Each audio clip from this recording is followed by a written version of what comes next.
Welcome to episode 57 of the Seekers of the Eternal podcast with Oakland-based creative force, the one and only Skinner.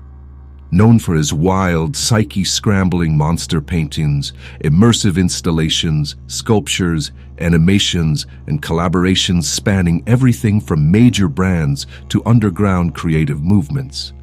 Skinner's work is a psychedelic kaleidoscope of myth, fantasy, humor, and unfiltered emotion. This episode explores wrestling with self-doubt, navigating the tension between authentic expression and a need to pay the bills, and learning to embrace the inner monster within as a pathway to growth. This isn't just about art, it's about the messy, mystical, and deeply human process of becoming oneself. This episode offers a compelling blend of laughter, darkness, compassion, and cosmic insight, inviting everyone to step through the looking glass into Skinner's vivid, ever-expanding world. Beautiful, Welcome bro. to the podcast, Skinner, brother. It's nice to be with you. Yeah. It's nice to be with you too. It's like, Yeah. it's awesome. I love the prayer, the intro. It's beautiful. I never did that before, but with before a podcast, but it feels like really like necessary for, I don't know, like to break me out of the hit, the rhythms of like, all right, let me get on here and talk about what is it, what people want to know. It's like it really puts you back into the sort of, oh, I'm just in my body, I'm just here. Meditations, really, there's no performance I need to do or something. It's beautiful. Yeah, that's what it's all about for me. I noticed when I started getting invitations to go do speaking events and things like that, and I'm like, yeah, I mean, I'm comfortable with talking about my work and talking about things that I'm interested in, but as soon as I would go on to stage or like be in front of a crowd of people, like my body betrays me, my heart's beating, sweating, feeling weird, and just like feeling like, what am I talking about here? So I started just like showing up to everything by like, can I just take a moment and let us all just breathe and relax? And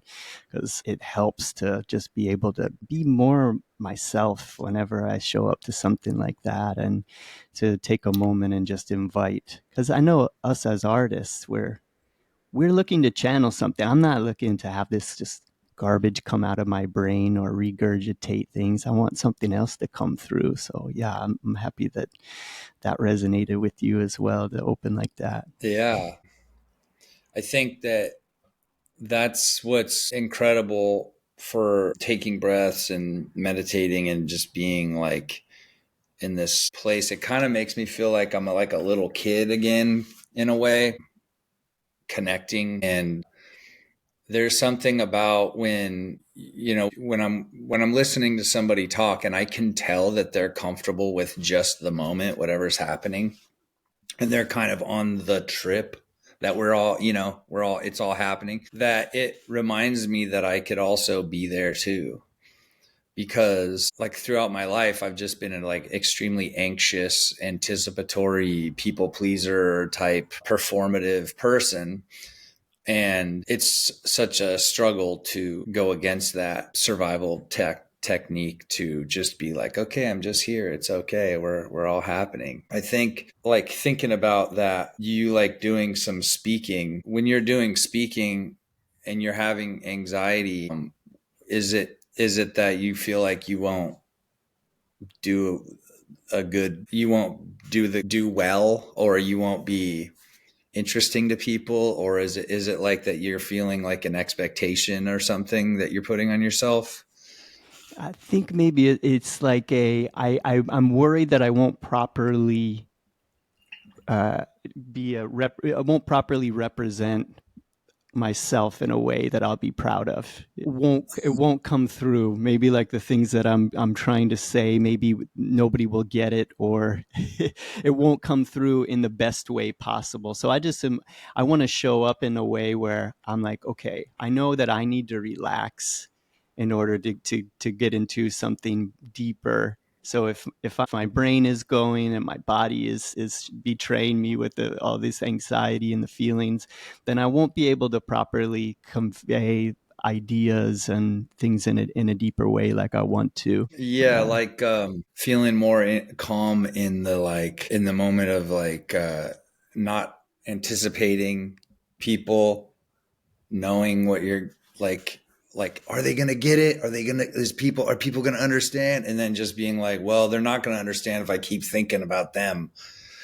understanding it. I know it's been a challenge, I think, as a creative person to feel afraid about like, are people gonna get what I'm doing or like what I'm doing? Or I feel like a lot of the struggle that I think we have is sort of a constant juggling of like, if people don't get what we're doing on some level, then we're not going to be able to make any money doing it. Yeah, And we so can't it's keep like, just, doing it. I'm gonna It's like, I create just want to keep myself a doing it. yeah. I'm gonna create a nice little obscure place where nobody knows what I'm doing, but I'm creatively happy. Yeah, I think that's, I noticed that with like external pressures, like with the elements of like validation or money or, fear of scarcity or just so many pressures, right? Like, I've had a fear of like becoming like irrelevant or something like, and they're not even developed like in my mind. They're just like floating kinds of concepts that make me scared. They're not, it's Right. not even like, well, what would that look like? What would Yeah. irrelevancy look Yeah, like? like whenever you It's try to just, shine a light on it, it like disappears. It's not really uh-huh. there. Try to talk about Yeah. it. It's like, I don't know. Uh-huh. This like shadowy monster that's lurking that's not really even real. Yeah. It's like when they say that fear is like knocking at your door and you like, you open up the door and there's nothing really there or something. It's, but yeah, I mean, it is weird too, because the irony, I guess, in a way, is that like the external pressures are the motivations for self-abandonment in a lot of ways. And so it's like, how do I develop like a core sense of connection to myself and like take care of myself in a way in which like I can clearly and in an adult way address the reality of what external pressures are creating for me. So it's like, if I need to make money, like I know that, to survive as like a self-employed artist, it's, you create these strategies of surviving of like, okay, I know how to make money. Like I know, and generally speaking, it is easier to make money doing something that is not necessarily like my bizarre, nuanced, creative, freaky stuff. It's like, Mm-hmm. you know, um, it can work, but when I'm in this sort of fearful state, I go, all right, what can I do? I can make something that somebody will immediately attach to and buy, or I'll make a thing, or like whatever it is. Um, I realized that like, it's like, I'm really, really good at, developing this sort of strategy for, making money, or say making art that people like, or whatever, a validation, an external validation. I go, I just want to keep doing that. And then all of a sudden I'm doing all this stuff that's not about my relationship to creativity. It's about my fear of not being enough or not having enough or whatever that is. And I know that's not how I I want. was that word of fear of what did you say, to the fear of not relating to my creativity or being in touch with that. I think there's something Yeah, really abandoning.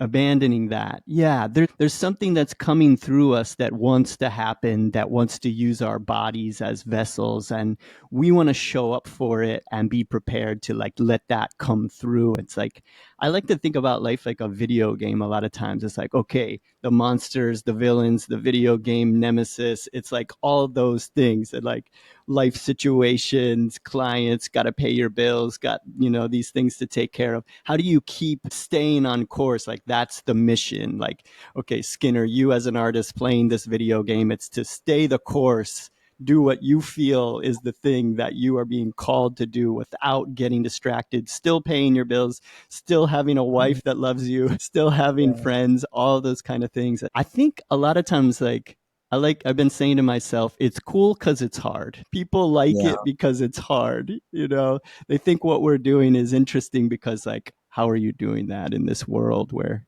you have to sell out at every moment to keep the bills paid or whatever it is.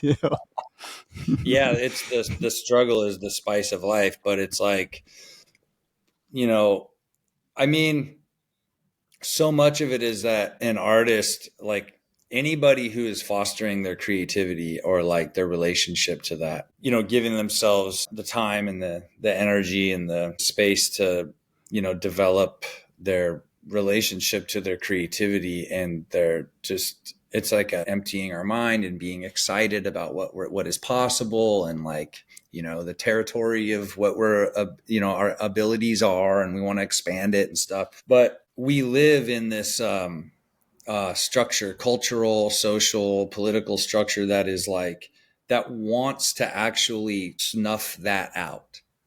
That like, you shouldn't have time to be creative because that's like a waste of time. You should be making money, or you don't being creative. It's like you're a slacker, you're a stoner, you're a whatever. And this is, I'm reminded of this frequently, because people will treat me differently. I've noticed in my life when they meet me as like a regular person, but then if they know that I make money as an artist, like if it's my job, they're like, what the hell? That's crazy. I only see an excitement and an energy for being an artist when somebody can attach the idea that like you make money doing that. That's crazy. Like, it's not like, wow, that's cool, you're creative, I want to see your art, what do you do, like what's your, and like for the most part people aren't even really interested in the art itself. They're Mm. just like, oh, that's cool, you make money doing that, that's crazy as hell, like, whoa, Yeah, well, I guess and for somebody like that, that's so far out for them. Like, you don't have a job that you go to. You draw monsters for a living. Like, you're an sure. alien to a lot of people. It's like that blows their minds. It's like, what are you doing? And I think it is like wizardry, strange things that artists, like, I like to think about, like, what does it really mean to be an artist, and like, what is this power that, and I think we all have it within us. It's just some of us have this little daemon or whatever it is, we all have it in within us, but some of us heed the call to adventure, or things happened early on in our lives that made us like, no, I'm doing what I want to do in this lifetime. Spent too many lifetimes doing what everybody else wanted me to do, and now this one, I'm doing what I want to do. And like, for me, it's always this balance of narcissism, Mm-hmm. like, I want to do what I want to do. I want to make sure I hold on to this and I'm true to it and it's authentic.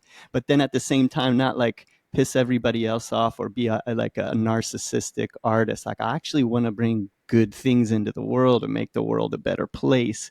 So it's like this Mm. balance of doing that while also being like a good person, a decent human being that, cares about life and duties and responsibilities at the same time. I think that's the challenge for me a lot of times. Yeah, I think it is like kind of indulgent in a way, is like, I got into art, I think early on, was very, very interested in fantasy. Like my child life was very like unpredictable and unsafe. And, I don't know about you, but when I was growing up, the more time that I was entertaining myself, the happier my parents were, because they're like, all right, cool, now I can just like, whatever, like do my life. And so this kid, it's a lot different Mm-hmm. than the parenting that I see nowadays, where I feel like people are like very interested in their children's lives and their health and stuff. And I'm like, wow, this is Yeah, cool.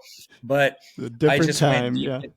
Yes. And I went into fantasy and just sort of stayed there. But like what happened was I became very creative, but I was neglecting a lot of what is probably like considered to be like healthy, normal connections to people, the world, social connections, all this stuff. Like, I just didn't care about any of this. Like, the world, like compared to my fantasy world and in the isolation of it and the kind of the construct of it. The regular world, reality, was like banal and like boring, and I was burdened by how mundane it was, and I grew to despise it in a lot of ways. And that's like sort of a stunted, childlike way of looking at things. But even now I struggle at like 46 years old. I struggle. People want to hang out and they want me to do stuff, or I go to events or something. And I'm like,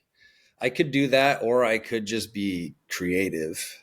It's very hard for me to want to, I don't know, go out, because I haven't, the reward from being creative, I mean, it's sort of obsessive for me. It's definitely not like the healthiest, I think, because you're supposed to live a life of balance, I think. But like, I have to strengthen the muscle of staying connected to the regular world and like be with people. And it's easy once I'm there. Like, I am Mm-hmm. so curious about people. I'm like, I Mm-hmm. love them. They're so interesting. I like to hear their story. I like to ask questions. But leaving the studio is the hard part. Mm-hmm. I know what you mean. Like sometimes, you'll be in the studio caught up in your mind. Your mind won't leave you alone, and you've got these things, and you're just like been alone for too long.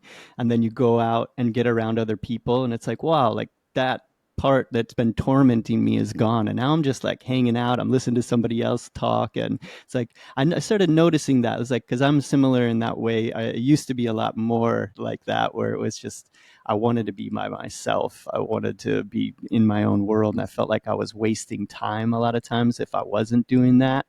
But now, like, I've made so many more regular things that I do to create like quality time with people, guiding meditations with people, connecting in ways that I know that we're gathering for a specific purpose to help each other to wake up, or like just getting around fellow humans that also want to like work on ourselves and encourage each other and all that kind of stuff. Over time, doing that more has allowed me to attract more people that like want to have conversations like this, where we're like bettering each other, and I don't have to put on my wrestling kayfabe character, and that way yeah, we're growing together. But yeah, I think that was something that I was very interested in, and I started like making little steps, and then those started becoming more and more a part of my life, where it's like, yeah, all right, now I can go out to dinner with people. I can, do other things where I'm finding little like, maybe in a way, like there's this idea that I was thinking about art in a way that going out in my life and like having experiences with people, experiences in nature, having like these moments that like it's like Rick Rubin in his book, he's like talks about moments that take your breath away, or like a moment where you stop thinking and you're just there and enjoying, or you see something interesting. I'm starting to make notes of those things that happen to me in life, or synchronistic events, or somebody says something and like, why is that interesting? Or I see something somewhere, like, why is that interesting? And then like back in the studio, it's like, all right, I want to rekindle that feeling, or that conversation, or that thing that I saw that made me feel a certain way. So that's one way that I'm starting to like make use of going out in the world, making these quality moments, and then coming back and like, all right, well, I want to make a drawing that gives me that same feeling that I had out there, and see kind of what comes through for it. I was wondering, for you, do you have, here, I'm going to read this quote. This is a quote. This is from, I don't know if you've read The Creative Act by Rick Rubin. Have you read that book Mm-mm. before? Mm-mm.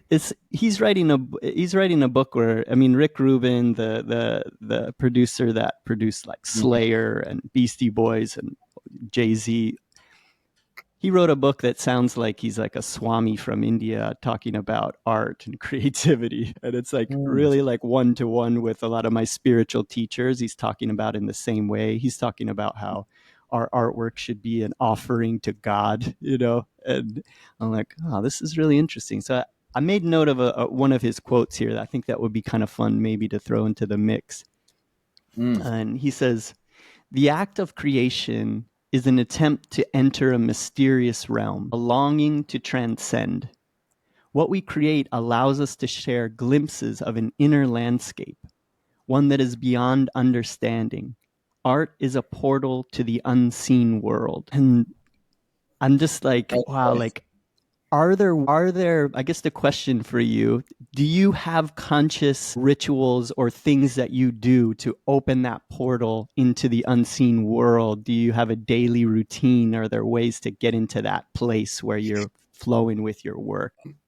Yeah, I mean, it's gotten kind of harder because I'm doing like, there's like a lot of, with my ridiculous ambitions to do my projects, it involves a lot of collaborators. So I do a lot of like meetings and stuff. And sometimes I get frustrated when I don't have like a block of time, like 5 hours or something. But I noticed that there are like two creative portals that I have. One is the easy one because that where I'm comfortable and I know exactly what I'm doing. And I usually use this one to avoid the other one, which is the uncomfortable portal where I'm not certain about my skill in this place. It's usually not drawing or inking. It's writing.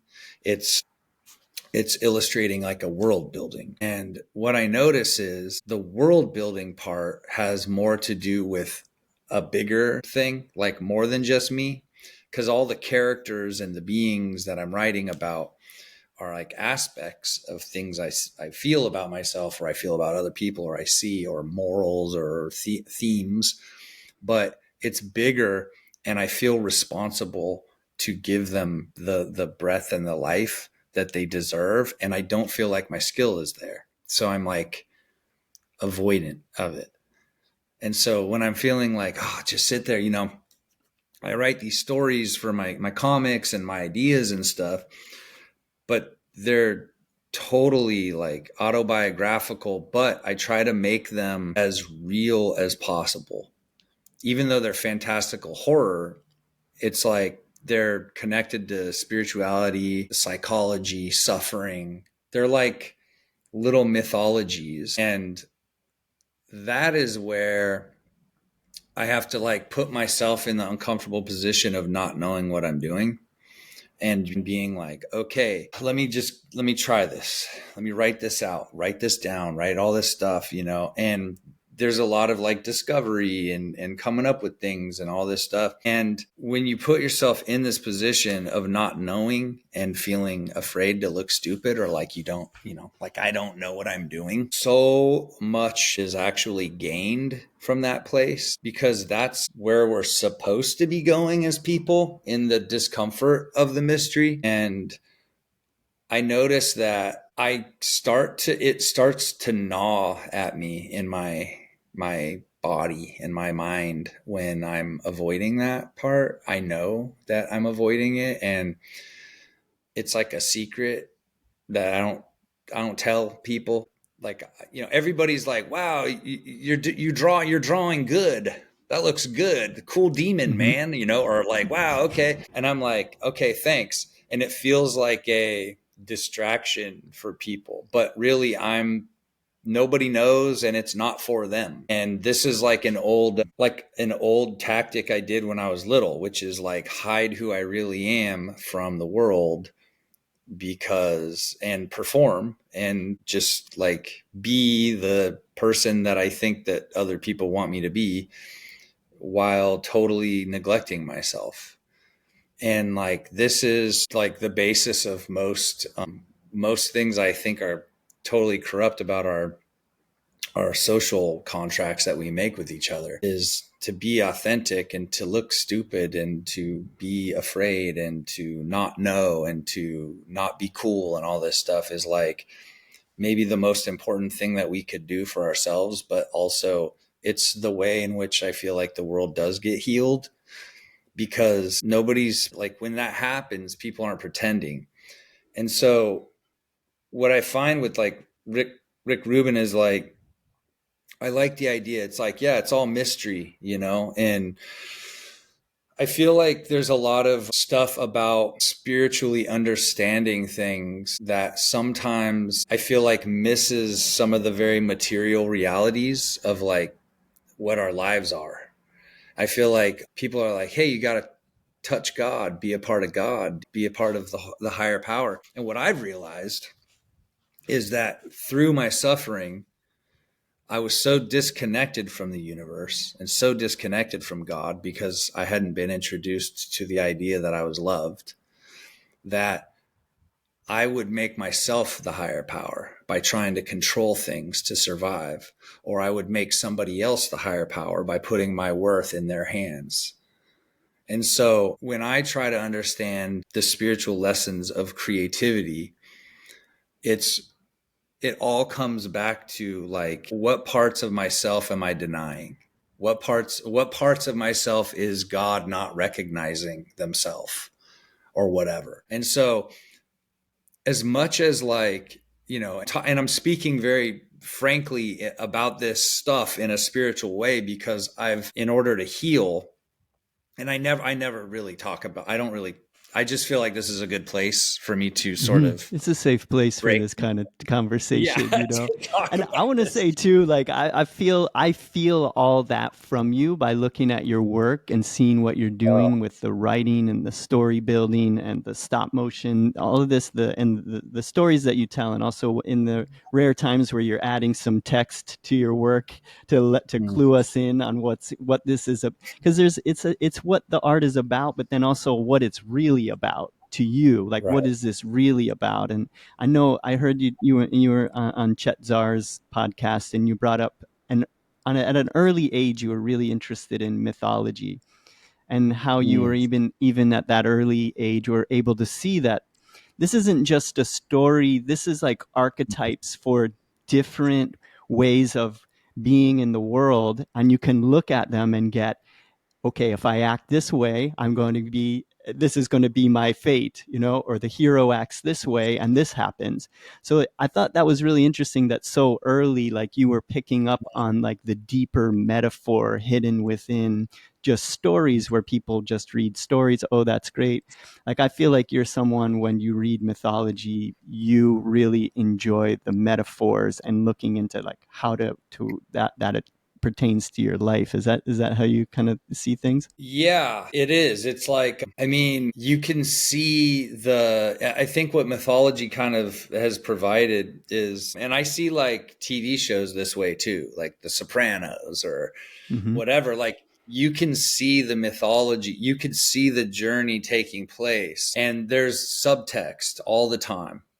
It's like, this person did this thing, this series of things, and they did it from a place of hubris. And then you see how the hubris is creating its own parallel karma. And so like the person thinks they're doing what they're supposed to do, but really they have already put into place like a parallel storyline that is going to come back and do something else. And I think that that's what I see with it is like, the other day I went to this, it's like the formerly incarcerated performance project, where people who have been in prison that are now out of prison do these autobiographical performances. And it was so mythological because you could see that these people had like antagonists and protagonists and moments and hinge points in their life and things and heavy things and like moments in time where their humanity was challenged, but that they like became even more vulnerable. And then that was like set off this whole thing. And so the way I see like with mythology and with connecting through like just human behavior and all this stuff is that that's where we understand ourselves. Like, where are my tragic like twists in my life? What are these things? And what am I doing to address them? Am I going to, my meetings, my 12-step meetings? Am I going to my therapy enough? Am I like getting out of my fantasy world to connect with people and make my story not be like the isolated artist guy who, was, whatever, successful in some way, but was not successful in connecting with people and feeling love. It's like there's all these things, themes, and storylines about us that if we're honest with ourselves, we see them emerge. And the sooner that we can kind of identify like our resistances, the sooner we can go, oh, That's something I'm resisting. Why? There's this there's this like 75-year-old doctor. She's that I've been using as sort of a prayer partner because I'm trying to understand how to petition the universe and feel love. It's really it's hard for me. I'm not good at it. She sends me she's from Hawaii. She's a 75. She's so old. She's so sweet. And she's like, sends me these messages like, good morning, beloved Skinner. Thinking about you, oceans of love to you. You made my life so great. Like all this stuff. And I'm like, why is this so hard for me to accept? I hate this. Like, you know, and she's just relentlessly loving to me. And I'm like, this person is here to challenge the wall that I have inside of me. And she's giving me permission to challenge it myself and to do something about it. And it is like very hard for me. I know So, that feeling. I know that feeling too. Like it's like it's like goodness, love, all these things that we say we want, happiness, and then that resistance is such a powerful word. Like anytime that we are doing something good for ourselves, good for the world, automatically these monsters show up and they try to trick us into not doing it. And so I'm just making this little practice with myself where that pops up and it's like, oh, hi, like video game boss villain trying to stop me from feeling love. Like I see you. You know, like if you go to a temple in Thailand, what's in, you know, if you go up to the stairway is made of naga dragons, serpents with fangs. There's like guardian demons with clubs and maces, fangs and snarling. You know, even in Christian churches, there's gargoyles and, you know, hell scenes, all this like in front of the temple door. Like, why is that? And it's like whenever you're going into that space to heal, to expand your consciousness, to overcome your spiritual amnesia, to go inward and enter these unseen realms, which are so wonderful for us, there's a monster at the front and it tries to scare you and make you turn around and leave because that's the game, you know, like this is the game. So many people will see those things and be like, that's scary, I'm not going in there. That's, I feel, you know. So I've been thinking about resistance in that way. And I like, you know, seeing somebody like you that draws so many monsters and demons and things like this. Like I know for you, you know, just as a preface too, like I mean, I grew up heavy metal, skateboarding, most extreme music, extreme movies, all that kind of stuff. It's like that was like my way of escaping this mundane world that I didn't want to be a part of. And even like my spiritual teachers, they talk about is say oftentimes that atheism is a normal step toward higher realization, toward higher faith. You have to like shut it all off and say like fuck all that. I don't want anything to do with that. And I feel like too, you know, like with us, or those of us getting, there's so many really sweet, beautiful, friendly people that like play heavy metal, that make monster art, that do like things that on the surface you would think like that's probably not a nice person, but I think those of us, like I just grew up with so many nice people, and then I didn't trust spiritual people. You know, I'm like, oh, that's phony, that's not real. You know, it's like religion in the way that I think of religion. I only trusted you if, you know, you had long hair and black shirt and, you know, like look like a demon. And I'd be like, all right, yeah, what's up? You're my friend. It's just funny how it's like there's so many people that really just want to be happy and want to be really good friends to each other and like be in good relationships and make each other laugh and create work for each other that makes the world a better place. But we're making this kind of dark work. And even like I paint a lot of deities, and, you know, all my work is coming from like a place of, you know, meditative realizations. I still, the things that I get really interested in looking at are the villains from the story, like the 10-headed demon king Ravana from the Ramayana, or, you know, like the monsters and all that stuff. Like with you and painting monsters, like would you be open to sharing like a little bit of like maybe what that is for you? Do you have like a conscious reason why, or is it, yeah, do you have ways that maybe you could describe like what it means for you making monsters?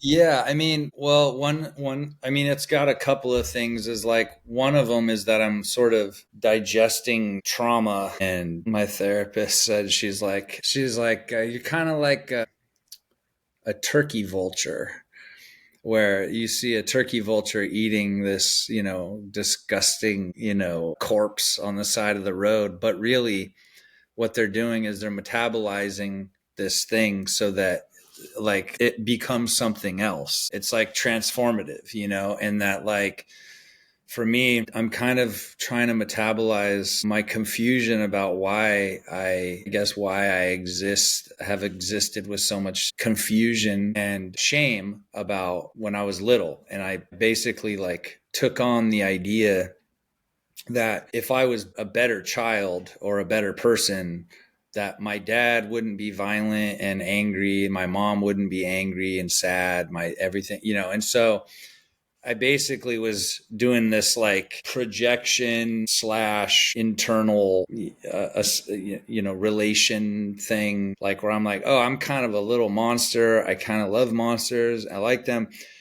But what happened was over time, I realized that we are all kind of these creatures that are navigating the wounds and the struggle and the isolation of the world and being cast out and feeling confused and a lot of times not having any choice over who we are. And I think that that's sort of like the monster's lament is if you had the choice, you wouldn't choose to be this, and the world kind of makes the decision for you.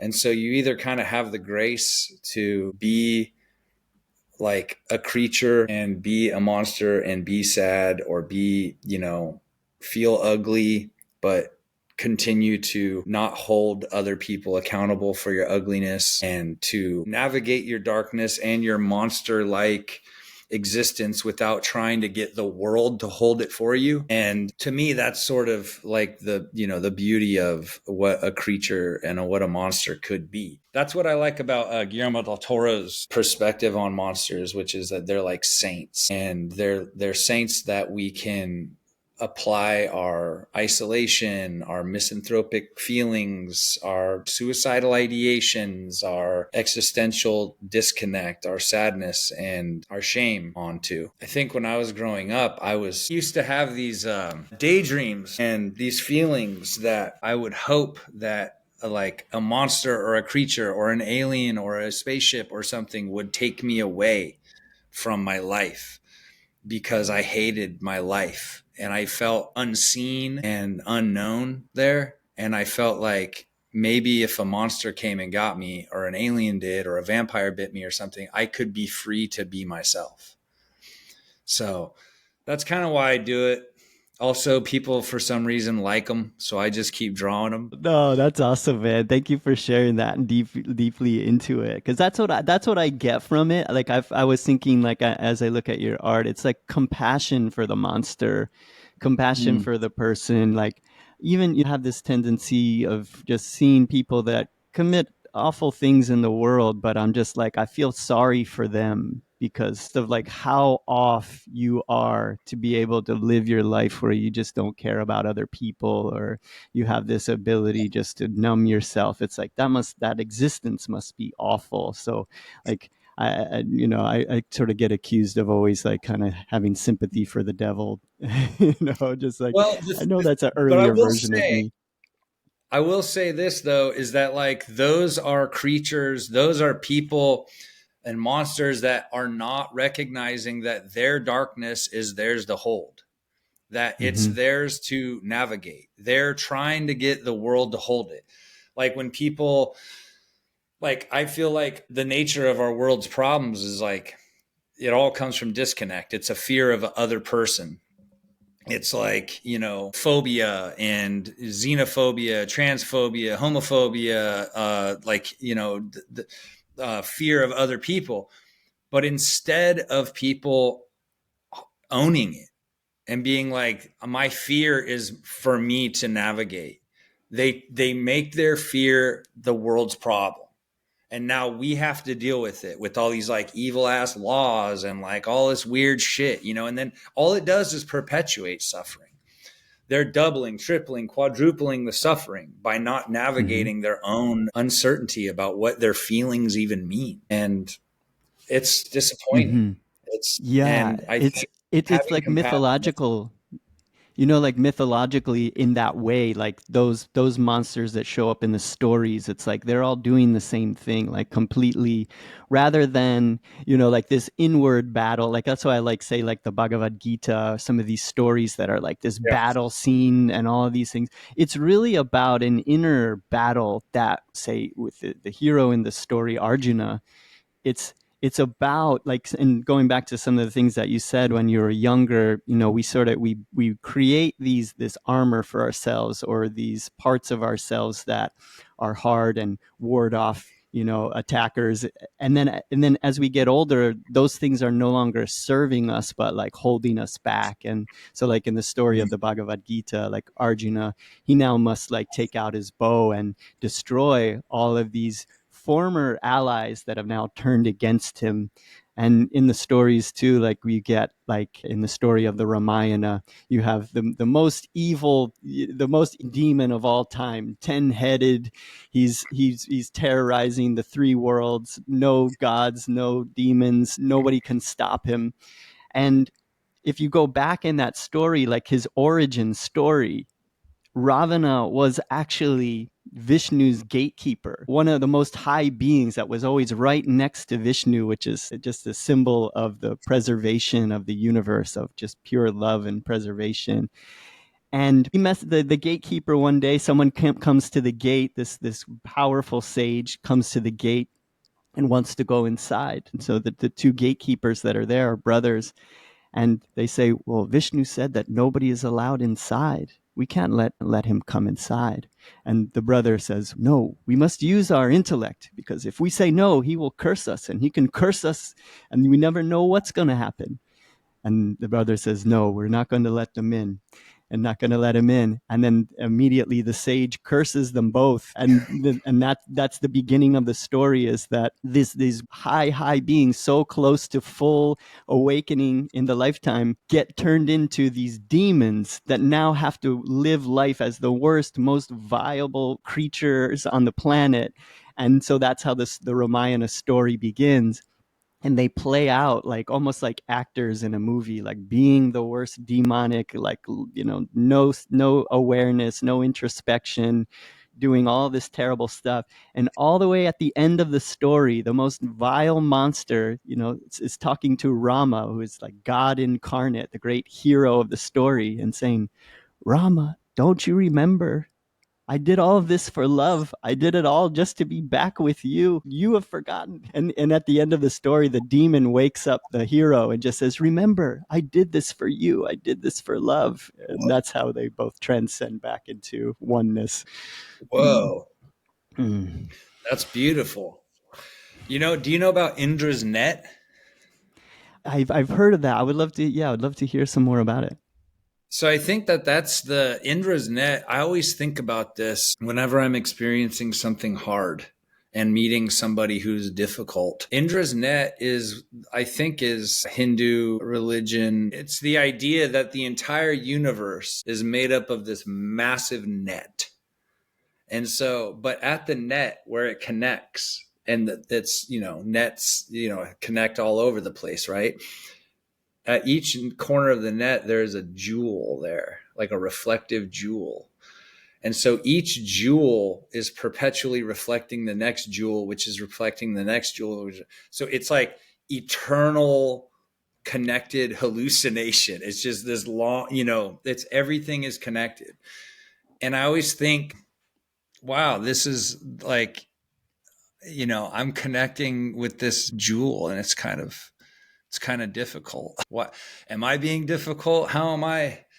And so it's like every opportunity is like a chance for me to kind of reflect on, like, wait, what does this mean for me though? What am I doing? How am I tripping out on this? Like, am I being a dick? Maybe I'm being kind of a dick. I don't know. And it actually really helps with that reactive, mind that I get sometimes. Like I see that 10-headed demon being like suffering and struggling, and the like everybody can be that demon. Everybody can get lost in that, and then they can return to love. I don't know if you are into these, like, do you like Jack Cornfield?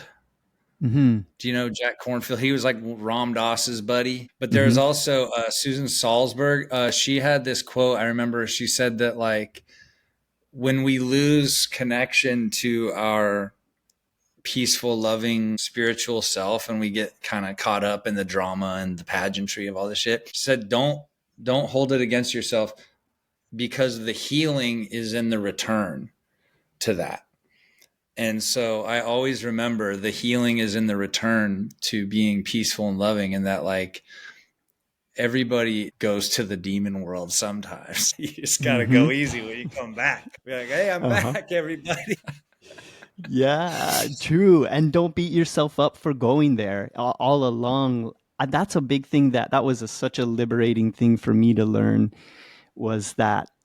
So this was, for me, this was an ayahuasca ceremony, the first one that I did maybe 12 years ago or something. And I immediately felt this onboard presence within me. Now there was, I felt like just me, and then all of a sudden now there's two, and it felt feminine, like a female energy that was there with me. And then all of a sudden, she was just telling me, sit up straight, look at the fire, breathe, so I started doing things that I didn't know about these things back then. It was just telling me what to do. And then all of a sudden, she just started showing me all these areas in my life where I could have improved. I could have done things better. Look at this, look at this, look at who you were there. It was just like this life review, And while she was showing it to me, like, I was totally good with it. Like, I was like, yeah, oh, this is so great. I'm going to be such a better person now. Thank you for showing me this. This is nice. And then as it went on, my ego came into the story and started going, well, Chris, why didn't you know that? Why didn't you know that before? Like, you're a bad person. You're somebody who did these kind of things, And as my mind started going into that, now I'm hating it. Like, the life review is now like terrible. And then she comes back in and she's like, Chris, slow down. Wait, if you're gonna act like that, if you're gonna be beating yourself up and taking this, I'm gonna stop giving you these introspection. I'm gonna stop helping you. So, like, I made a decision there that I was going to do my best to, whenever I'm getting introspection, to just listen to it and do my best to do better in the future. And then she's just like, give it to me. Like, you didn't really do it. You did your best back then. You're doing your best now. And my guru Yogananda, he just says, say to yourself, I'm happy because I'm doing my best. And I find so much comfort in that. I'm just like, yeah, I'm going to do my best. And things where I messed up and I didn't do it the way I wanted to, if it happened again, I'm not gonna do it that way. And that's been bringing me a lot of comfort lately. Yeah. How many times have you done the ceremonies like that? Yeah, for ayahuasca, it's been, there was a period where I was doing it pretty regularly, and then the Taita from the Amazon in Colombia that I was working with, he kind of stopped coming to the area for a while, and then I got connected with another one. So over the years, I've probably drank ayahuasca maybe 15 times, something like that. Yeah, that's a lot. That seems like a lot. Is that a lot? That's not a lot, is it? It depends. It is something that you can work with on a regular basis. Ayahuasca is really interesting because it's not necessarily a psychedelic experience. It can be, but it's very much like a meditation, a purging, a cleansing of the body, and you can use it regularly. And I think for me, it's like about integrating it into my life, getting the realizations. I also do it to help me get over my likes and dislikes, my aversions to life, because you drink it, it doesn't taste good. You're up all night, maybe with mosquitoes, maybe with a cold. You're out in a group of people that, there's a lot of different energies going on. You makes you immediately, you start to feel sick and you try to hold down the medicine. So you're in like a nauseous state. And sometimes it shows you like all of the ways that you've messed up in the past. So you're going through it. It's a hero's journey every single time. It's always different. And I always leave there feeling like I'm getting better at just being able to be in the world, being in challenging situations, uncomfortable places, and just be like, sit with it. It's okay. Like things that are tough are good for you. So that's kind of how I use it now. And it just Mm. teaches me things and I get better at being uncomfortable. I developing a sense of self-awareness is like, it really helps. Like just sitting, just being like, okay, I'm uncomfortable. Why am I uncomfortable? Can I sit through this? What's going on? Like, and, but I feel like, sitting there, developing that self-observation is, which people do through spirituality, stuff like that. Yeah, and get it And, all a bunch of different ways. Yeah. Mm-hmm. yeah, tons of different ways. But like, realizing that, okay, my brain is having a thought, it's like spitting out thoughts and feelings and ideas and memories and all this stuff, and then you get to like actually kind of look at it and be like, is that true? How is this real? I don't know, and i really I really think that America needs that more, so much more. Like we really need this bad. And it's like once you kind of get into this, you sort of start to realize that so much of our culture is sort of indulgent in the parts of ourselves that I feel like need to be like more reserved, and you're just like, damn, dude, this really is Babylon. This is crazy, but it's like an emotional Babylon. So yeah, I don't know. I was thinking about trying to go to Spirit Rock soon or something like that. I don't know if you've heard of that. That's where they No, do the what's that? meditations Mm-hmm. out here in California. And Jack Cornfield and Mm-hmm. Ram Dass used to go there, and it's like, but I don't know. It's I have an aversion to like, there are some spiritual centers, but like I have, I guess like you'd consider to be spiritual trauma or something, because I feel people use spirituality and religion and all this stuff as like another way of kind of being exploitive and weird and stuff. So like I go to this and I'm Yeah. like, man, there's a lot of spiritual bypassing going on here. There's a lot of weird shit. I don't believe it. And it was so funny is that, I don't consider myself to be like knowledgeable about spirituality. It's more like I'm a bullshit. I can sense bullshit, and you could tell when somebody is sort of creating a hierarchy. There's sort of a projected, like, I'm the knower, and you kind of do what I do, you're gonna be all right kind of vibe. And I'm like, uh-oh, Mm-hmm. I Mm-hmm. don't know about this, I gotta get out of Mm-hmm. here. Yeah, no, there's no shortage of people. It's like the force, right? You can use the force for good. You can join the light side of the force. You can also use the force for darkness. That is 100% true. That's why you see all these cult movies about cults, documentaries about cults, movies about like people who are taking like tried and true spiritual technology and using it to deceive you and to get your money or get whatever they want out of you. So there's a lot of that going on. And I know for me personally, like I felt the same way. I was like, I'm interested in this stuff. I'm having like I'm having personal experiences with a lot of the things that I'm hearing about, or psychedelics will give me glimpses of things that I read about in books and things. And I'm like, yeah, I like this. I know that this is real because I'm feeling it and I'm having these experiences. But I had such an aversion to like ever going and being around center other people. And it took a long time for me to like open up more, maybe just meeting, you become more of a magnet where you start drawing like the real deal people who are good for you. And then eventually it led me to like where I'm at now. Like I could have never imagined being just like some not that long ago. And it really just started with psychedelics leading me into learning meditation, and meditation just doing things that I thought were fun and cool, like breath work exercises that make you feel incredible, like guided visualizations, like binaural beats and shamanic like practices that you can do. And I'm just like, man, I love this. I got into it for having visions to make artwork from, and it just like one step at a time led me into deeper, and like you said, knowing like who's real, who's not, who's, if you say some, you can always tell when somebody's not being authentic, or they're just saying Mm. something they read in a book, they didn't actually go through that themselves. Or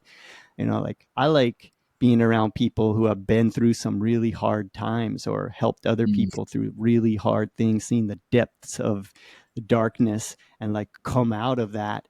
And so when that person's smiling at you, like, what they went through and everything like that makes them know what they're talking about. So I'm happy Mm. to say for, those listening, that there are many, many, many great, great souls of real, true, authentic, spiritual people that can have a healing effect on us.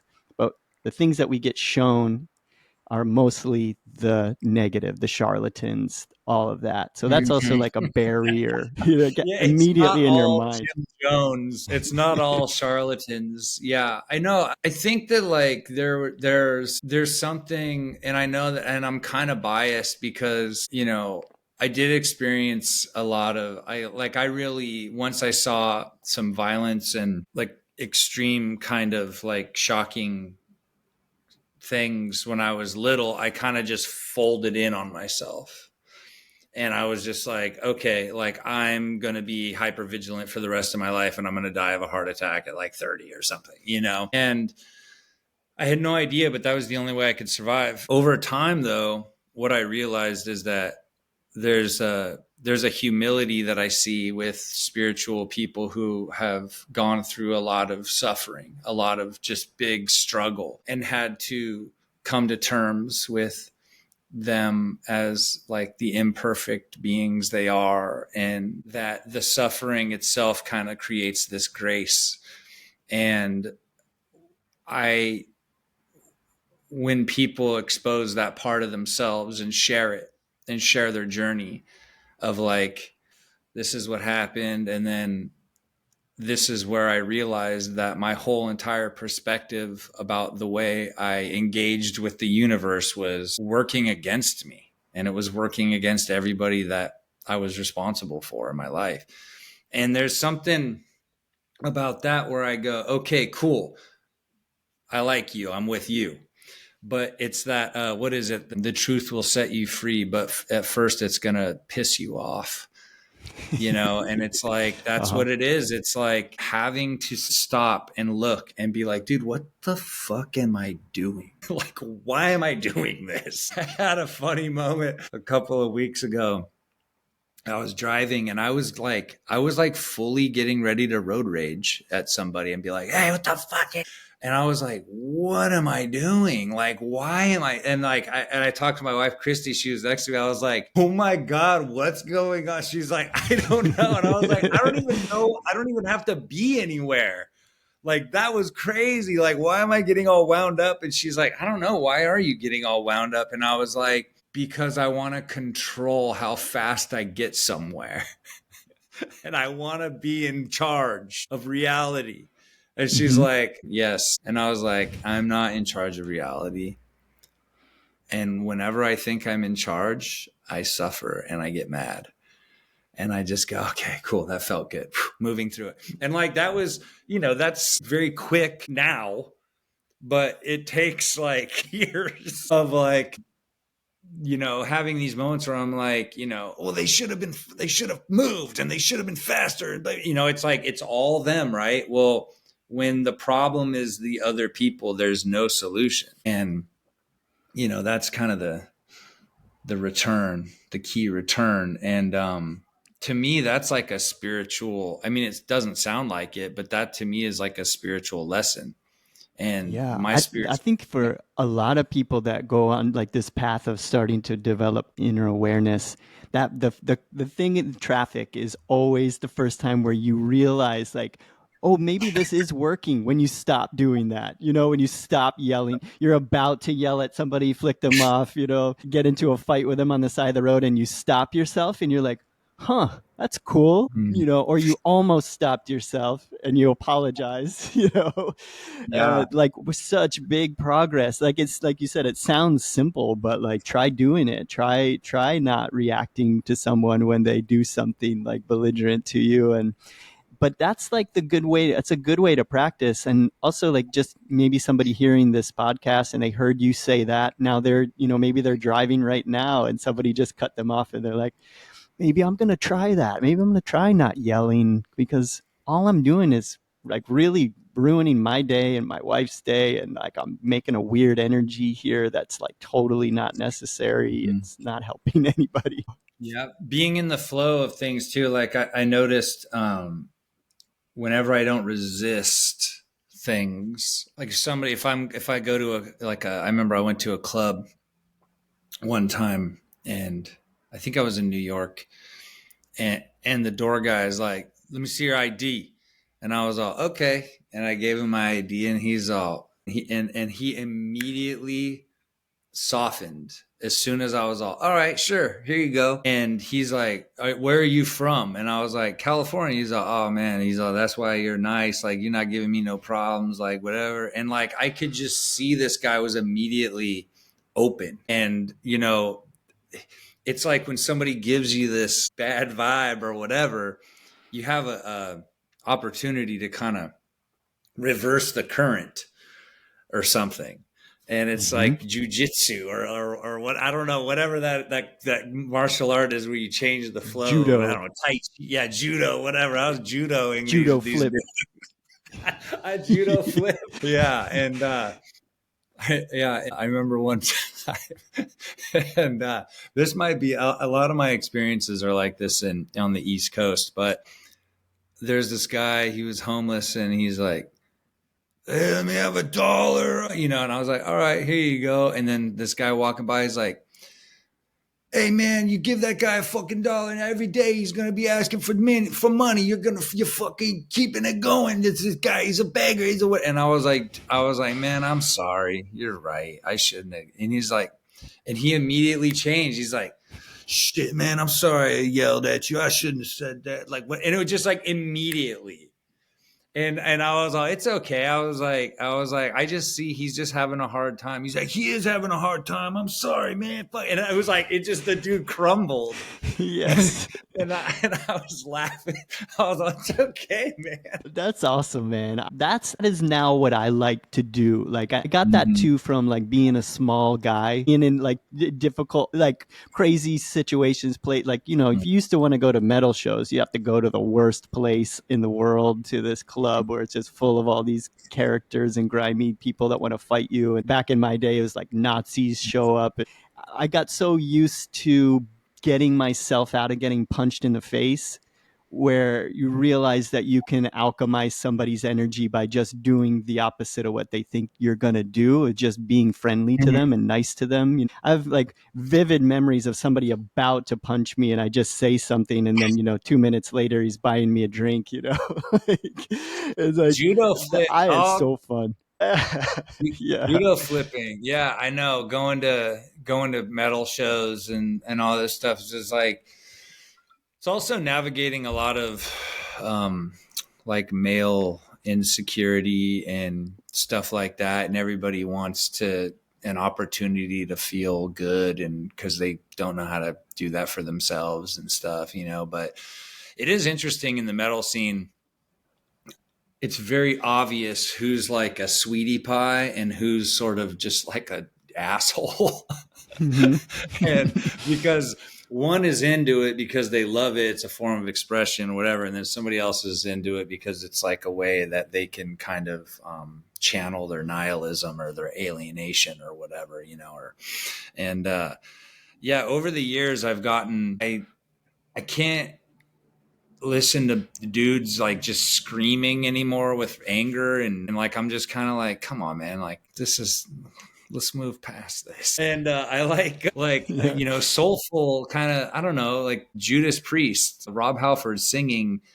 It's soulful, it's amazing. I like Merciful Fate, I like King Diamond, all this stuff. I just don't want to hear like a dad guy yelling, screaming. And I don't know, there's something about this aggressive vibe where I'm just like, I just don't respond to it that much anymore at all. And, Mm-hmm. it's probably a sign of growing up. I don't want to, you know, Yeah, I yeah. remember I when I think was listening to this music, I'm like, these guys are awesome. And then like a couple years later, I'm like, these guys keep complaining a lot.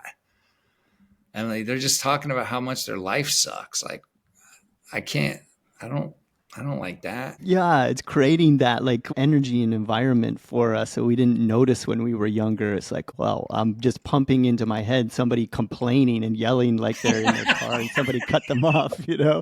Like, of course, my mind is going to that all the time, you know? Yeah, I agree, man. And you can find within any of these niches, like, say, like Black Sabbath lyrics, like sometimes you're seeing like, wow, that what you're writing there is like some profound Mhm. awareness of the nature of reality. Like, how did that come through different plant medicines and things like that? Like sometimes these amazing things will come through these genres that are unexpected.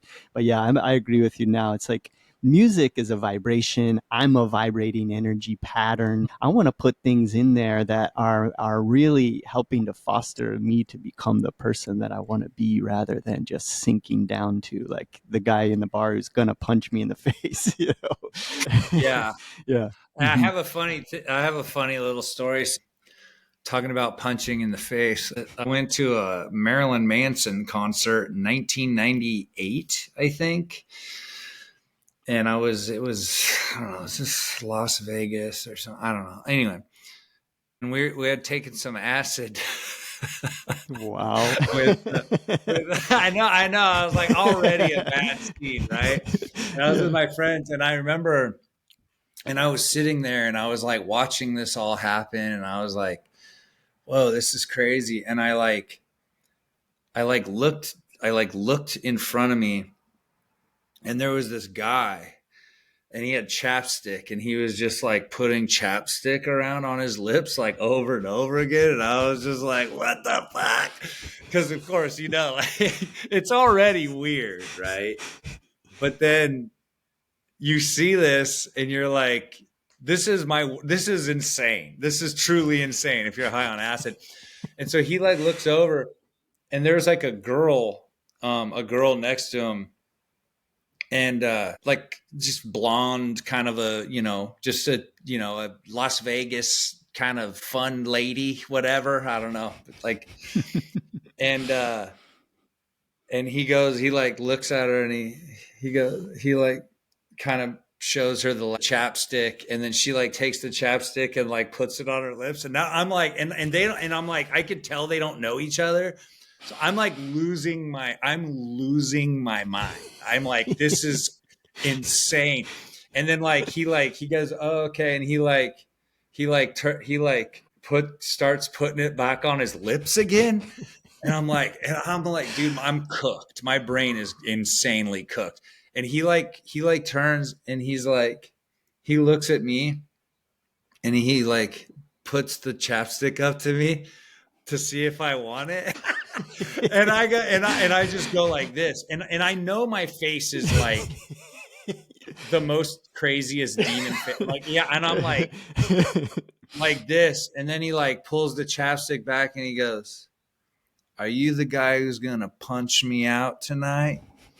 And I was I was like, please, sir, go away. But it was like, there's so many. Anyways, you said punch me in the face, and I remember this where I'm like, this moment was burned into my fucking brain. But like this guy, this guy was like so calm, but he was doing the most bizarre shit ever. He was probably on drugs or something like that. But like asking somebody who's frowning at you, are you the guy who's gonna punch me out tonight? That's Fight Club. dude.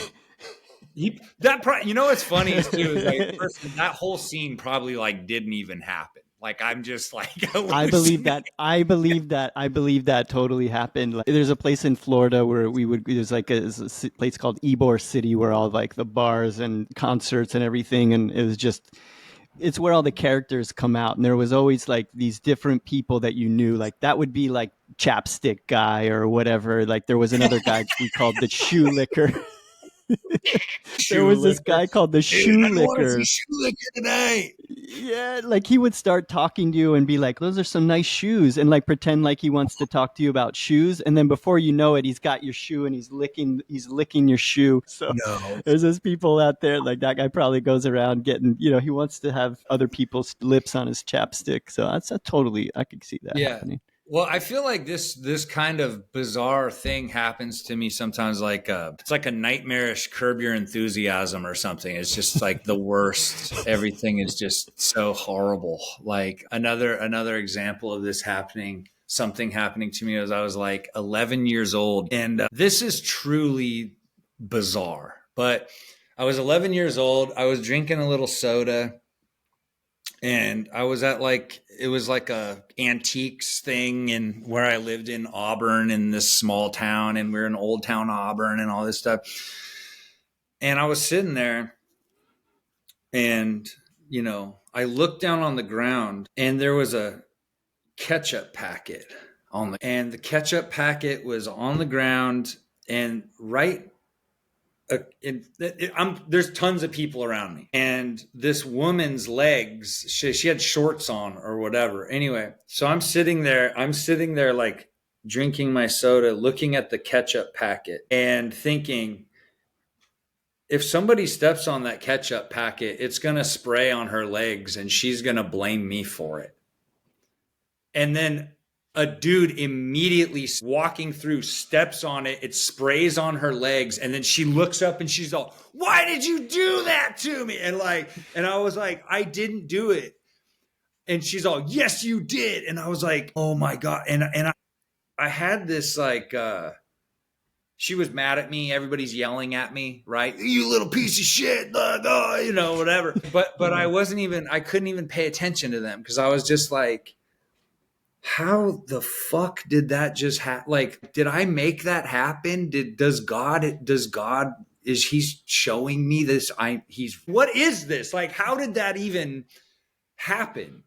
Mm-hmm. And to this day, I'm like still confused about what the fuck that was. But like, I have hundreds of situations like this where I'm like, I feel like, some kind of mischief, like I'm like a mischief funnel or something, like where like crazy shit happens like that. But you know what? It's probably everybody has that.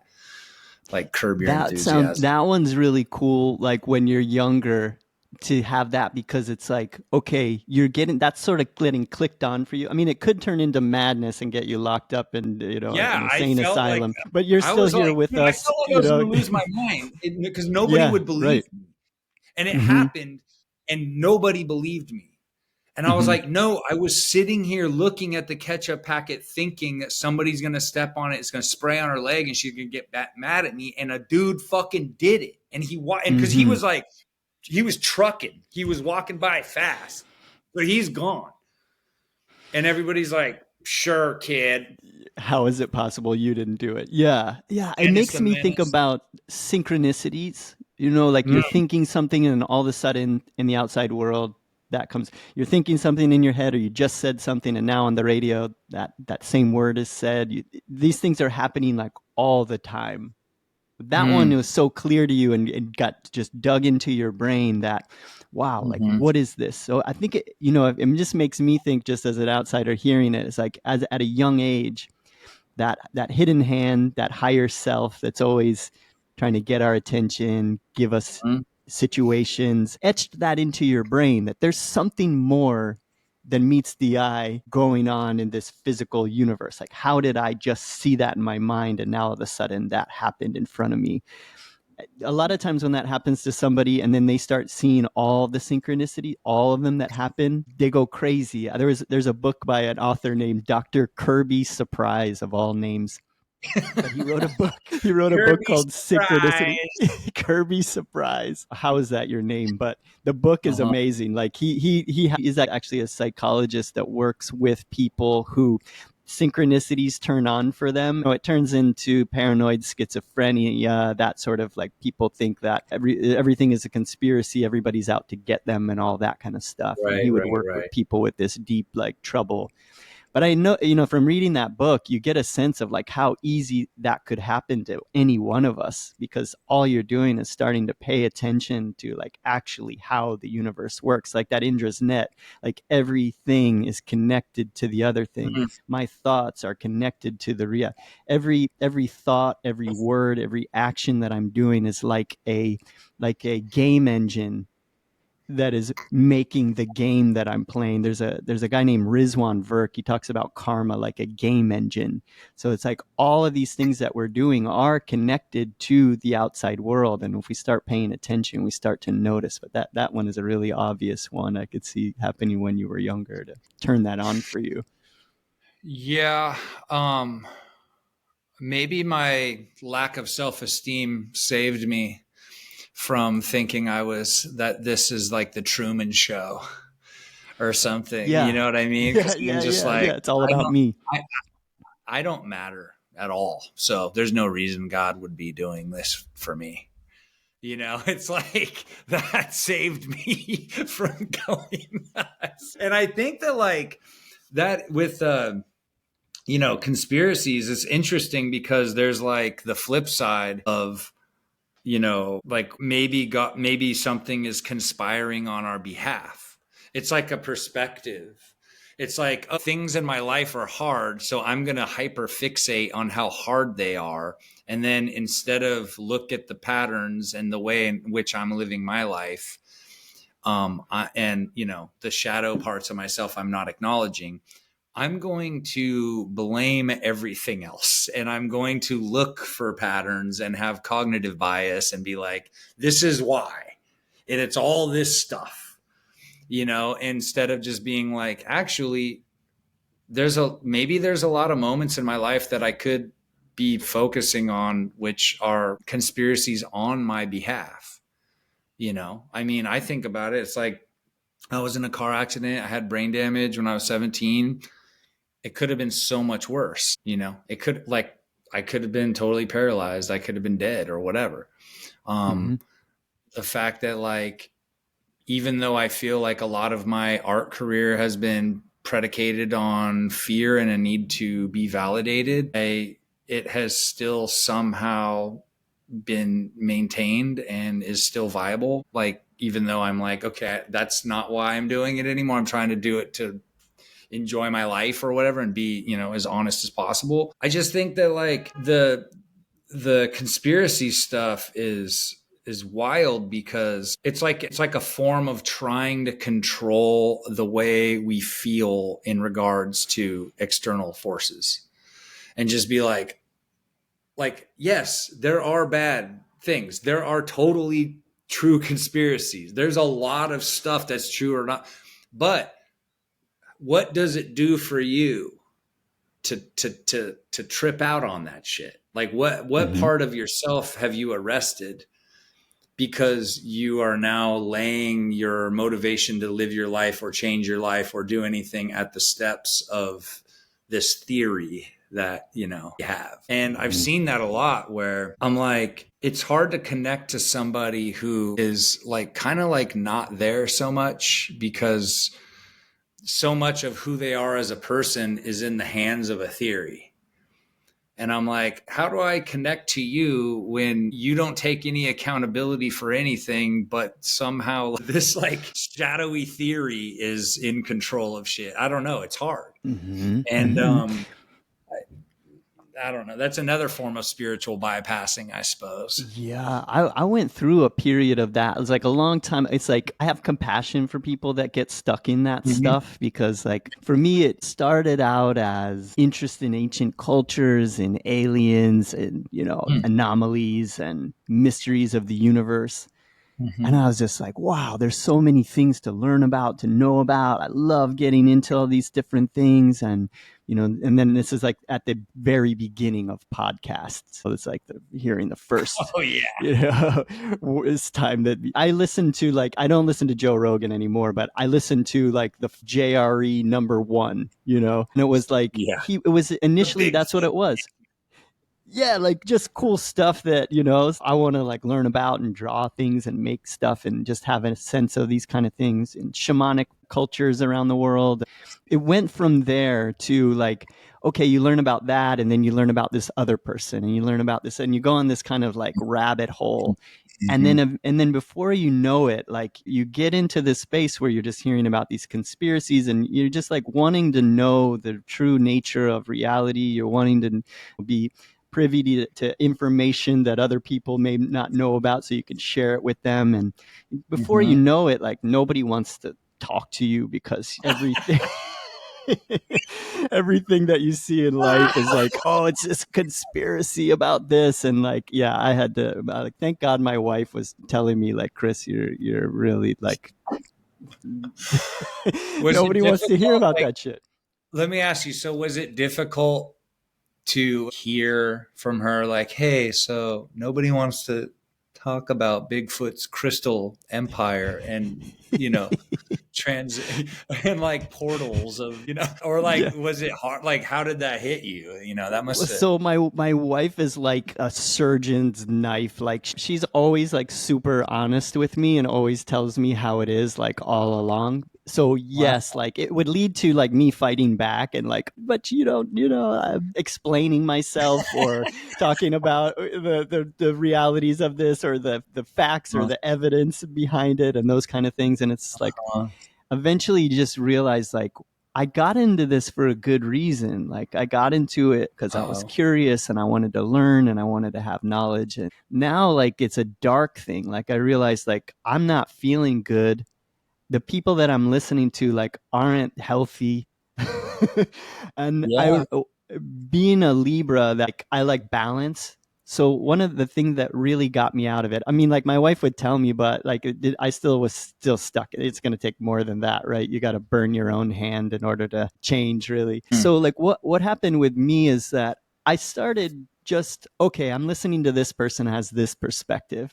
Let me listen to somebody who has the opposite perspective and see if like I would also put those clues together and side with that guy. So like I started listening to both sides and like, wow, like you can make a case for anything. Like anything that I wanted to make a case for, I could do that. And I'm like, how do I know if I'm on the right side of this? Like I'm probably the asshole like here. I don't know. Like you can't like use the internet and books to like create your worldview. And it sent me inward. And that was also like the psychedelics were helping to show me that like I can't get truth from looking up facts or hearing somebody talk about it. I can't really know until like I go inward and I really connect with source and connect with love. And really that is the thing that's the most important. And so now I changed my perspective of like going around and looking for the villains, going and looking for the monsters. God bless. And releasing, and letting go of those monsters and all of that, those kind of things, Dude, what's so funny is I grew up super fixated and obsessed about like, otherworld stuff, the occult, cryptozoology, the Illuminati, this and all that shit. But this was before the internet. This is like just growing up. Even your name, there was a book called To Behold a Pale Horse, who was like the first Alex Jones guy. But like I never was like, oh, I need this to be real. I never needed it to be like, and so, years later, it's like I'll talk to people and it's weird having had like decades of research about this shit where like I'm just like, oh yeah, the crystal skulls and this and that and like all this, all the fucking, crop circles and the Illuminati, like knowing about this stuff but from this very objective kind of just it's like a curiosity for me. I'm like, wow, this is cool. I like this. I remember when I was on Facebook, I would follow groups that were like Bigfoot research enthusiasts who would talk about the spiritual portals and transference of Bigfoots and their relationship to spaceships and all this shit. I just think it's interesting, a phenomenon. I like it to check it out. I talk to people who are like kind of like saying conspiratorial stuff, if I'm like in kind of a social setting where I'm listening to somebody and I'm like, I have to fight to not be like, you have your facts all fucked up, and just be like, no, this and this. And I just ask questions. Oh, okay, interesting or whatever. But like, I can annoy people by just talking about dinosaurs. And like, it's like, it doesn't even have to go to conspiracy shit. Like, I'm fucking looking over at my wife's just like, dinosaurs again, huh? Okay. At the dinner party or whatever, so it's like that we agreed dinosaur talk would stay at home, or whatever. And so, I mean, and I'm like deeply fascinated by this stuff, but I think that a lot of this search is that our culture is so atomized and nihilistic, and people don't have like a complete sense of connectivity or community, and all our lives are so pressurized and we're so alienated that people are looking for a reason to understand and to feel agency about why their life is so hard and fucked up, and I think that this is just another example of that. And I think that people train their minds to believe in this shit. And not just believe in it, but get like a sense of accomplishment from like posting about it. Like I researched saving the world. They think they're saving the world. Yeah, I don't know. They're like Steven Seagal. They're like, I'm the Steven Seagal of Facebook. I'm letting motherfuckers know.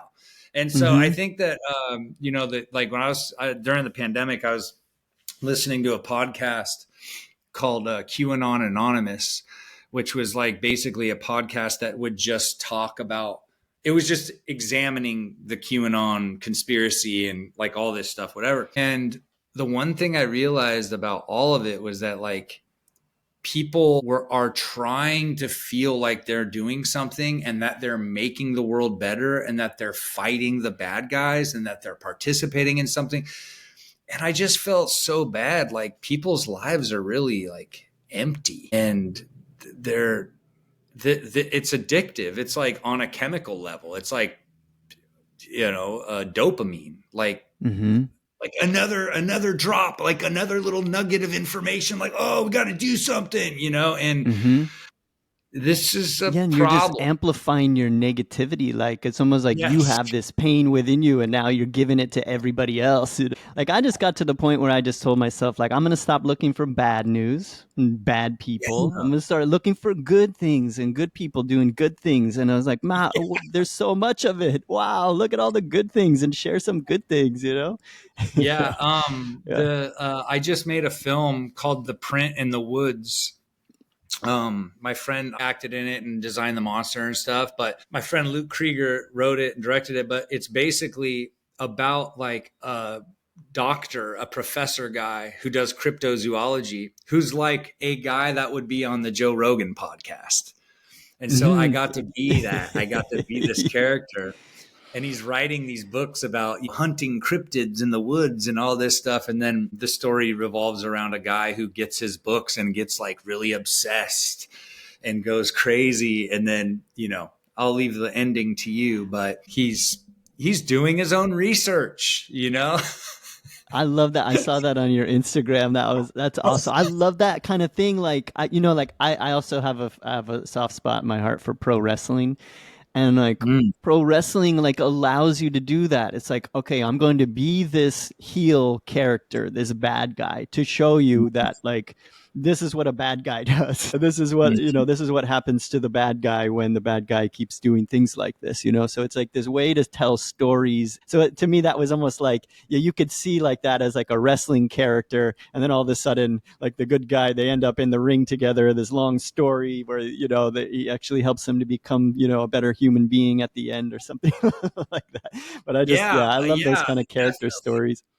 I love wrestling. I think like wrestling, when I was growing up, I didn't understand what the true art of it was. It was just sort of like an expression of exaggerated masculinity or something. It was like really weird. But now I see it as this sort of like fascinating soap opera, of like characters and like hurt feelings and revenge and, virtue and, evil and otherworldliness and all this stuff. And, yeah, I started really getting into it, and I've been going back and listening to like watching old promos and all this stuff, and I really lament the kinds of character. Now I know there was some racism. I know there was some like horrible shit, but Yeah. I miss like a Macho Man or like Honky Tonk Man or Ravishing Rick Rude and stuff, like these like full on characters. Gold Dust. Like now it's just sort of like, it looks like just good looking dudes who maybe like have a lot of Axe body spray or something. I don't know. I'm not vibing with it. I want like somebody I can attach to. Yeah, we watch like Mexican wrestling and also like lucha libre in Mexico, and then like strong style in Japan, and then also like AEW has a lot of interesting characters. They're not really just about the like roided out action figures. They've got a lot more kind of interesting stuff going on over there. But I don't watch AEW for that reason too. But who do you like at AEW? Do you like that guy, the little weird dude with the black and white face makeup, Danhausen? Oh yeah, Danhausen. Yeah, he's cool. He He's hasn't been pretty around in weird. a little while, but yeah, he's super weird. Dig him. What about Brody King? I know him. I met him at Comic-Con for a couple years. He would be the Toxic Avenger, and I met him. And then like years later, I was at my friend's house, and I saw him wrestling, and I was all, "What the hell? What's he doing here?" And they were like, "Dude, he's really good." I'm like, "What the fuck, dude? That's crazy." Yeah, dude. Brody's awesome, man. Yeah, I've met him a few times too. Yeah, he's just like enormous, and he just Yeah. looks like just he's a monster in the ring. He's part of this crew called House of Black. Yeah. Actually, here in Florida, I got to paint the gym that his wrestling partner, who No. who is has a space there that Malachi Black, and he's got a studio, there's a space there where it's a wrestling ring. They also teach Muay Thai. I got to paint like 5 murals inside the space there. Yeah, like those guys are pretty incredible. They That's both have like awesome. connections to like Buddhism and Hinduism too. Like I painted a series of deities in the space. That's I was like, amazing. all right, That's wild. awesome. Yeah. Yeah, I met Jake the Snake, but I didn't want to. His energy was so brutal that I was like, I gotta get out of here. It was at a convention, but I did get to talk to Honky Tonk Man a bunch of times because he's at the conventions, but like he doesn't have like a line or anything. And I'm like, damn, there's Honky Tonk Man. And I remember, because I feel like he's very underrated, because he's like an evil Elvis guy, but nobody like I'm like, dude, the Honky Tonk Man is like such a good villain. He's so kind of weird and crappy, and it's just, he'd smash a guitar on your head. I was like, this guy rocks. And he wasn't even really like in super good shape. He was like, he had a little buggy whip arms, and like he was kind of chubby, and I was like, this guy, I'm into this guy. Like, how are you doing this? Like, how did you get to the, yeah, like, how are you making it in this world? Like, it's so fascinating. Like, you can go super deep into wrestling. I think it just keeps going deeper. I actually have I developed a character with a friend of mine who's like wrestling in AEW right now. It's a masked luchador named Serpentico. Ooh, that's a That great was name. hmm And he was like, so it was a part of a couple of art shows that we did together, and I was like way into luchadors from just going to Mexico and starting to meet people over there, and started taking an edible and watching some independent wrestler and getting some ideas, what happens. And I started That's meeting so some of these cool. guys, and we developed 5 wrestler personas and did art shows where it was like artwork on the wall telling the story of the wrestlers, and then like live performances in the ring. And always the goal was like, okay, this will be a success if this any of these characters like really make it into the lucha world authentically in a real way. Serpentico now he's like kind of like he loses almost like every match. He like lost 115 matches in a row. But like everybody loves him, and it actually follows suit with the character. He was supposed to be like a con man who like found he like stole some magical ring that gave him superpowers, and we were just thinking it's like, yeah, he lost the ring and he doesn't have his magical powers anymore. It's been Hmm. fun to watch him losing in the ring a bunch, and he wrestled Snoop Dogg and some other people on Oh, there. really? Yeah. Yeah. Damn. Snoop Dogg did like Snoop a Dogg frog needs to splash put on on him. some muscle. Yeah. God damn. Yeah. It's like fighting a skeleton, something. Indeed. Man, I'm looking forward to seeing the stuff that you're acting in. That I didn't know that was going to be part of like so when are we going to be able to watch that in the near future? Yeah, it's not. It's only that's a short film. It's only 11 minutes long, Cool. but it's coming out. I think they're gonna put it in some film festivals first, so they're getting it going. But my like professor character in the film is not like super Alex Jones. He's more like the ancient aliens guy who's like aliens. That guy. He's sort of Mm-hmm. like that. Where he's like, you just have to go out and find the aliens. Like, so he's sort of like that. But that should be. I wish it was out. That would be like a Christmas miracle. Whenever it comes out, send me a link to it, and I'll add it to this podcast so people in the future will have a link to it, and then just Yeah, keep they could checking always watch Skinner's page for that. Budfoot Yes, yeah. Where can they find Budfoot? on YouTube. That's the movie that I made in Atlanta, where I was like the main character guy. He's like struggles with a demonic puppet creature.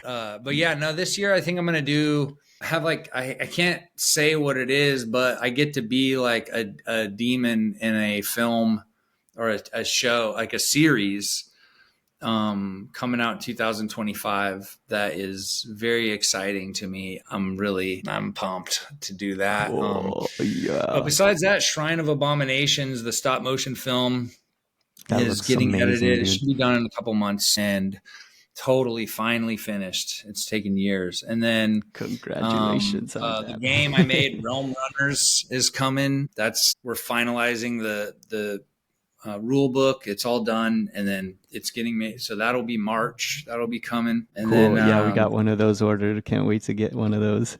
oh, thanks, man. Thank you. And then yeah, I got my skin crawl comics I'm making, and another stop motion full length film called Dungeon Crawl. I'm gonna meet with these guys to see if they're gonna do some funding for that maybe, and that's gonna be like a full crazy produced like feature length film, all stop motion, Dungeons and Dragons style, but like scary and crazy and funny. And but that's a lot of money. So trying to get somebody to believe in the vision is the deal. But I do think that there's a good chance it's going to work, and Mm-hmm. so I'm gonna keep pushing with the optimism and stuff. We'll see. But yeah, just I'm so tons of excited random. for that. Like your worlds like coming to life like that, and the stop that stuff. If you haven't seen that, you guys got to go check out the Shrine of Abomination trailer so you could see like how that looks, and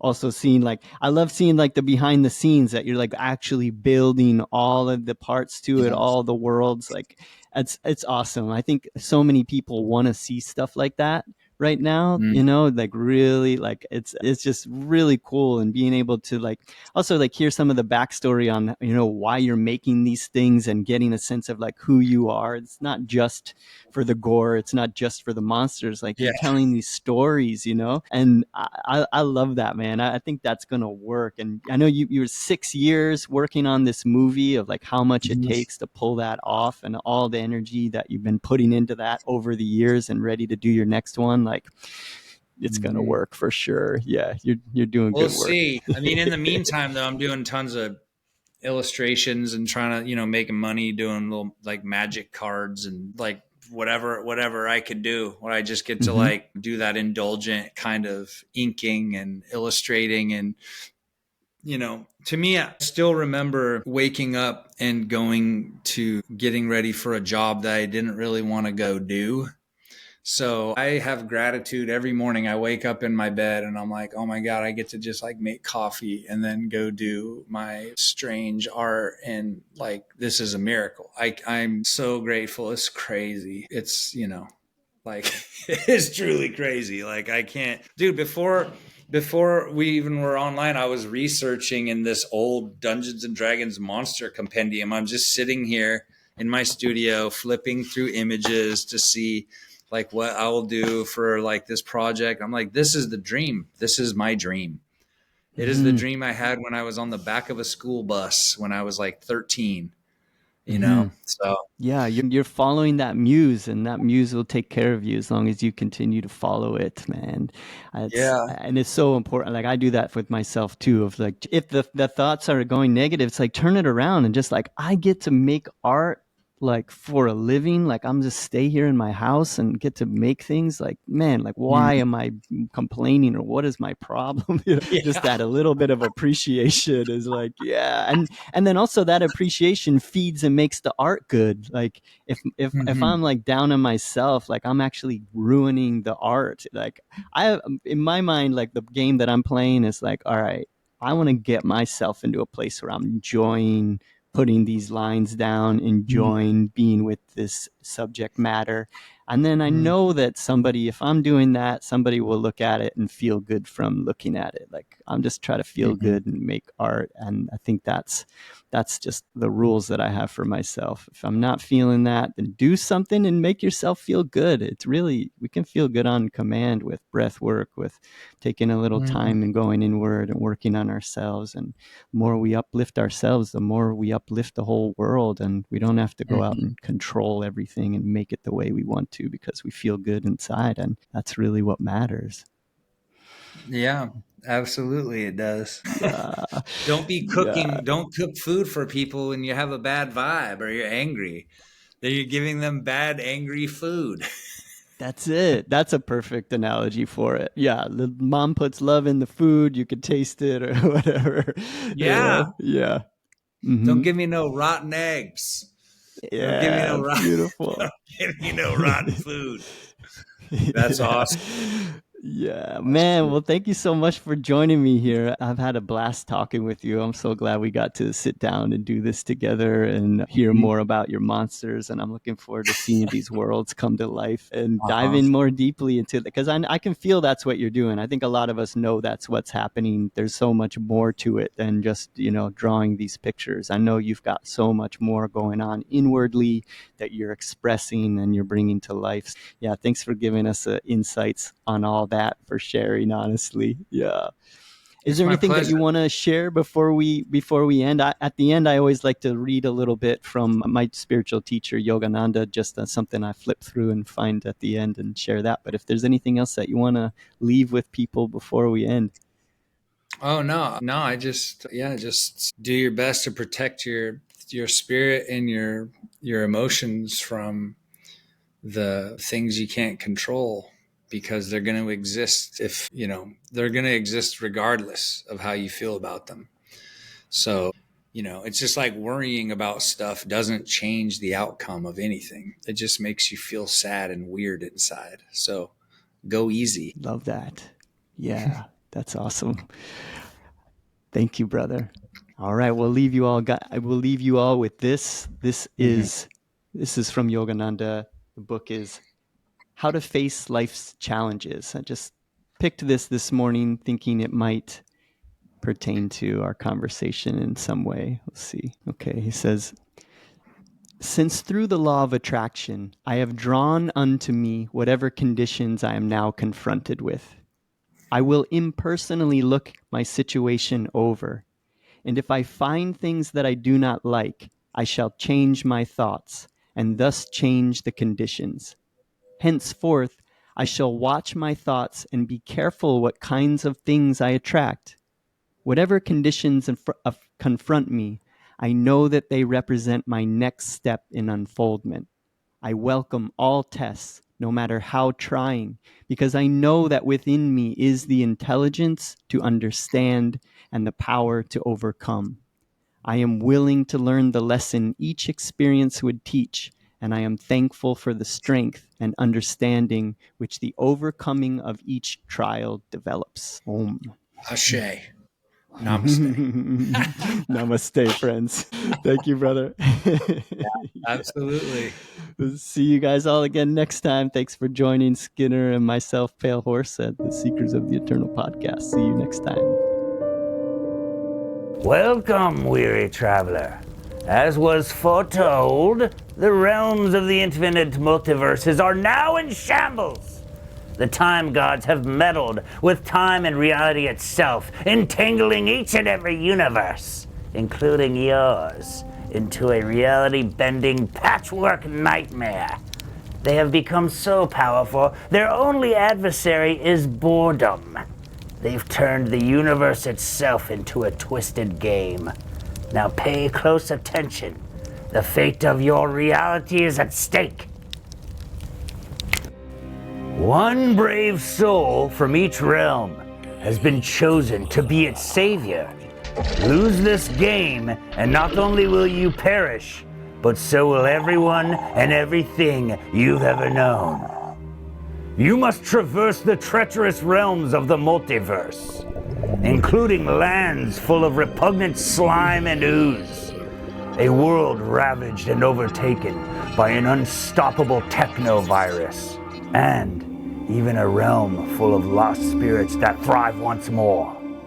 Collect priceless loot along the way to aid you on your quest, but stay vigilant, as the time gods have dispatched many enemies and traps along the way to prevent you from succeeding. At the end of this dark rainbow, all surviving souls will confront one of the Time Lords themselves who blocks the portal home. But there's one small catch. While you must work together to vanquish this evil, only one of you can fit through the portal home, and unfortunately, friends will ultimately have to become foes. Heed my warning. This is no mere game. This is your new nightmare. Now be gone from my lair. Let me die in peace alone with my books and potions. Now go forth. Join your fellow realm runners. Join them!